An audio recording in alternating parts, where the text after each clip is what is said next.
Hey guys, it's Erica and welcome back to my channel. Today I am doing my travel story. I was inspired by my friend here on YouTube named Star. I'll link her video down below. She did a Q&A and her travel story, but I'm just going to do my travel story. So let's just get started. I have always done quite a bit of traveling in my life, but more so when I studied abroad in Europe. The reason why I studied abroad in Europe is because my school has a studio there and it is a special program that only a select few students get to go. So there were about 20 of us that got accepted into this program and we studied in Europe, in specifically Florence, Italy for 8 months. So traveling in Europe is very affordable compared to, let's say, flying from Canada to Europe. For example, if you're flying from Toronto to Florence, it's going to cost you over $1,000. And if you fly from Florence to, let's say, London, England, it's going to cost you about €20, depending on when you're booking a flight, obviously. I know it's euro and dollars, but it's about a 1.4 difference. But still, it is more affordable if you were to fly within Europe than in Canada. So that is like one of the greatest things about Europe, is that you could take a flight and it's going to take you about an hour or so just to get to your destination. You could even take a train. Trains take a bit longer, but they are a bit cheaper. I preferred taking the plane. We didn't really do trains unless we were going for like a school trip, such as when we went to Venice, but I'll get into that. So let's start from the very beginning of where I traveled to. So I flew from Toronto to Florence and we did a bit of traveling within Italy, but it wasn't until October where my roommates and I had flown to Greece, Thessaloniki, Greece. We spent about a week there, just over a week in Thessaloniki, and from there we flew back to Florence. Now in Florence/Italy we did a bit of traveling in between then. We went to Rome, but that wasn't until February. I'm gonna be all over the place just because I think it'll make it easier for me to say it, but you can definitely check back on all my vlogs. Like, I vlogged my entire 8 months when I was there, so there are a ton of videos and they are long. But if you're interested in watching those, you can see where I traveled to. I'm obviously not going to mention all the tiny towns that we went to, but I will mention like the bigger places. So from Thessaloniki we flew back to Florence, spent a few months there, so that was in October, and then I think we went to Venice. It was very rainy at the time. We didn't get to ride in the gondolas. I was super sad, but we did take the train from the train station Santa Maria Novella in Firenze, which is Florence, and we took the train there. I fell asleep on the train, so I cannot give you an honest answer of how long it took. I would estimate it to be an hour and a half to 2. Correct me if I'm wrong. I was asleep, so I do not know. We spent about 3 days there, I believe. And when we came back, we went obviously back to Florence because Florence is like home base.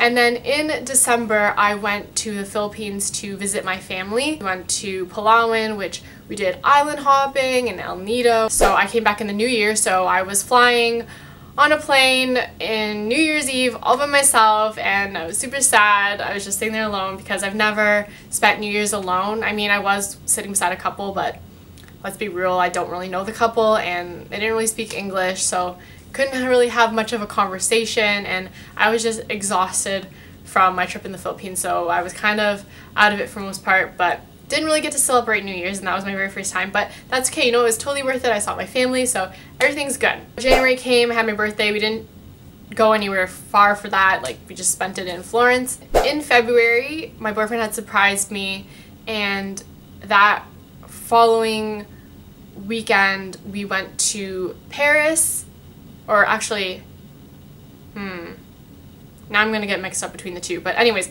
we had flown to Paris together, and after that I think we went to Rome, or was it Rome and then Paris? There's so many places I've gone to, I'm like getting mixed up with the dates, but anyways, regardless, I went to Paris and Rome. So again, we flew to Paris, but for Rome we took the train, and again I can't tell you how long it took because I was asleep. I am one to fall asleep on transportation, so I am really bad at telling people how long it took because I was sleeping the whole time. I don't know what it is about planes, cars, buses. I am just asleep. It just puts me to sleep. I just get so tired, my eyes just get so heavy. I don't know if any of you guys feel the same way, but that is just me on transportation, unfortunately. Paris, oh my gosh, Paris is just so, I don't know, maybe it's the fact that I was with my boyfriend, but a very romantic place, and I will definitely go back to it. So we didn't have enough time to like go everywhere, obviously, because if you're gonna know everything about a place, you gotta like spend a heck of a lot of time there, but obviously we weren't there for that long. We were there for 3 days, 2 nights sort of thing. So we hit like the major places, like obviously climbing the Eiffel Tower and visiting Notre Dame, like those sort of things. I was so disappointed with Rome because when we went, I was expecting to go inside the Colosseum and see the Trevi Fountain. My cousin had warned me when I was in the Philippines that when she went to Rome, the Trevi Fountain was still under restoration. So she was kind of hinting that it might not be ready, and I was hoping that it would be all fixed. But with my luck, it just wasn't ready and it was still being under restoration. So they had all the water removed and like all this like kind of scaffolding around it. We could walk up on like this bridge to get kind of close to it and like toss a coin, but I didn't toss a coin because there was no water and it just wasn't what I imagined it to be, like, you know, Hilary Duff's movie where you like toss it in, you know, it wasn't that. So I guess that's a way for me to go back and visit it when it is ready. And we didn't get to go into the Colosseum. That was one of the other things that I was so excited to go see. I don't know why, but I guess we just didn't have time during our history class. So again, when I go back, I will visit the Colosseum and the Trevi Fountain and see Bernini's St. Teresa in Ecstasy. That was also under restoration. It was kind of disappointing because the things that I wanted to see were not there. But anyways, nonetheless, it was a great trip. I would definitely go back to Rome. It is a very busy city compared to Florence. So if you're one who likes the busy area, then I would recommend Rome if you are in Italy. So I'm not going to mention all the little cities that we went to within Florence and Italy just because there's so many of them and it would be a long list, but we went to places such as Perugia and Siena. After school, a bunch of friends and I went to, so like this is when my 4th year was over and we had an extra chunk of time to travel. So my friends and I went to visit Sicily. So Sicily is just like this beautiful, calm little town place, and it's just, oh my god, the water was so clear and so beautiful, like so relaxing. I guess the time that we went, it wasn't considered hot for them. It was a bit windy, but as the days went by, it got warmer and like we were getting kind of sad to have to leave just because like the weather just kept getting better and better. But overall, it was such an amazing trip. I'd recommend anyone to visit if they're interested in any like beaches.